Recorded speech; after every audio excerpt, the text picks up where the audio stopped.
Imagine spotting those pesky aphids swarming your fresh, vibrant buds. It's like watching a tiny invasion unfold right before your eyes, turning your gardening dreams into a sticky nightmare. But here's where it gets intriguing. A straightforward water method can outperform those pricey commercial sprays, saving you money and sparing your plants from unnecessary chemicals. Stick around to discover why this humble approach might just revolutionize how you handle those bud-munching invaders. You've probably experienced that frustrating scene, delicate green buds coated in a glossy sheen from aphid honeydew, with ants marching like security guards up the stems. And there you stand, clutching a bottle of miracle spray costing around 15 pounds, praying it won't harm the petals or eliminate helpful ladybirds. We've all been there, chasing solutions that drain our wallets more than they fix the problem. I spotted them first thanks to that telltale shimmer, morning sunlight catching the sugary residue on my rose buds near the kitchen window. Ants were already buzzing about their business. I was sipping tea in my damp slippers, itching to dash out for some fancy bottled remedy. Then my neighbor Jax peered over the fence with that knowing grin, the one that signals you're about to learn something effortless. She grabbed the hose, adjusted the nozzle for a strong spray, and aimed it directly beneath the bud clusters. In seconds, those little green specks flew off like dust from a sweater. She shrugged, as if it were nothing. I stood there, tea cooling, utterly amazed. All it took was water. Why blasting buds with a hose trumps chemical bottles for aphid control? Aphids, those soft-bodied pests, attach more out of habit than with any strong grip. Buds, being tender and sap-rich, attract them like a bustling marketplace on a weekend. A targeted jet of water can sweep away whole groups without marring the petals, as long as you angle it correctly. No toxic substances, no lingering film, and less upheaval for both you and the plant. The buds continue to develop, and beneficial insects like ladybirds remain unharmed. Consider last spring's unplanned trial in my community allotment. 2 plots over, Elsie doused her roses with a high-end natural oil mixture. I stuck to the hose on my plants, rinsing every other morning for 7 days. We chatted later by the compost bin. Her flowers looked okay, but a few showed subtle discolorations under bright light from the oil. Mine bloomed spotlessly, with fewer ants, and the aphids didn't return in droves. By June, she switched to water and admitted feeling silly for not trying it sooner. It really made an impact. The effectiveness stems from basic principles. Water dislodges aphids and disrupts the tacky honeydew layer they produce. Without that sticky surface, ants lose their incentive and abandon their protective role.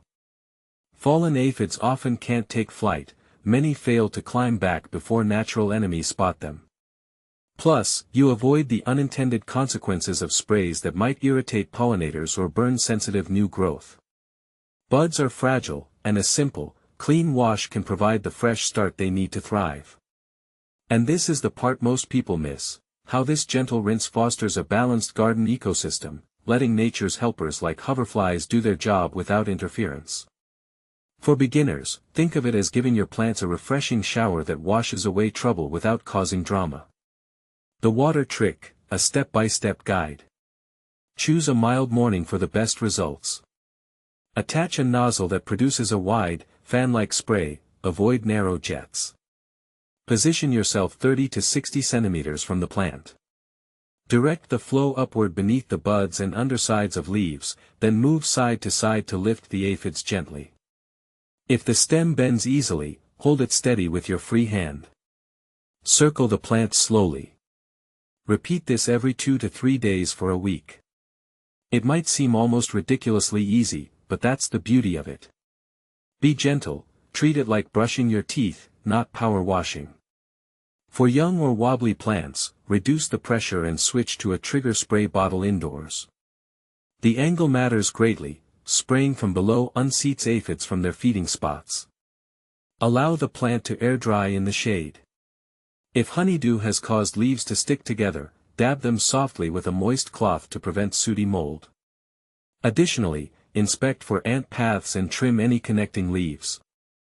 Honestly, daily maintenance isn't realistic for most, but a few minutes of attention twice weekly suffices. As one gardener puts it, folks often overlook the power of plain water.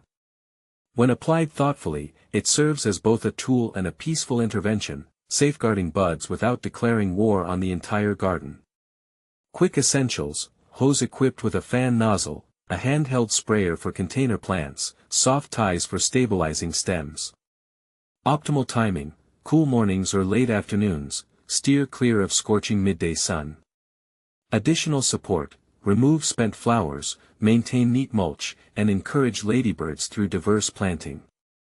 Embracing simplicity in gardening.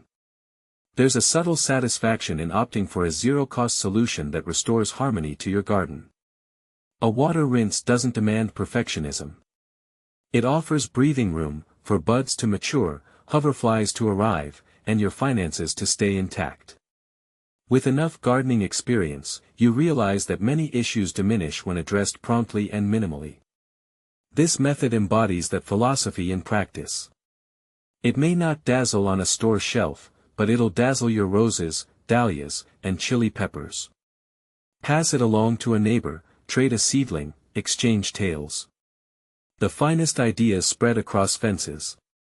Harness water, gain time. And observe how simplifying leads to smoother sailing in other areas. But here's where it gets controversial: is relying on such a basic technique truly reliable, or are we downplaying the value of specialized products? Some might argue that natural sprays provide extra protection against tougher infestations, while others swear by homemade remedies. What do you think? Does this water trick undervalue the role of commercial solutions, or is it a smart, underappreciated hack? Share your views in the comments. I'd love to hear if you've tried it or if it challenges your gardening beliefs. Key points: details interest for reader. Directed water works firm. Angled spray lifts aphids off buds without harming petals. Free, fast, safer for pollinators.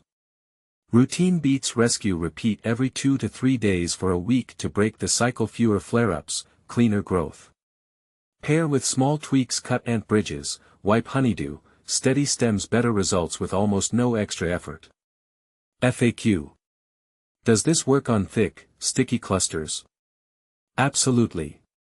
Begin with a softer fan spray from underneath, encircle the plant, then follow with a slightly stronger pass. If a few persist, pluck the affected clusters and dispose of them. Will I damage buds with water pressure? Not if you employ a fan pattern and brace the stem. Stay 30 to 60 centimeters distant and glide the stream, avoiding direct jabs. Buds tolerate a good rinsing. It's the fine jet that causes injury. How often should I repeat the rinse? Typically, every 2 to 3 days. Over a week disrupts the infestation. Thereafter, a weekly inspection maintains stability during growth spurts. What about houseplants or balcony pots? Relocate them to the sink or shower. Employ a handheld sprayer with a robust mist and turn the plant as you apply. Ensure it drains and dries away from intense sunlight. Do I need soap in the water?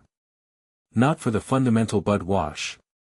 Plain water handles the main task. Incorporating a small amount of gentle soap in a liter can aid stubborn situations, but spot test on a leaf and steer clear of blooms.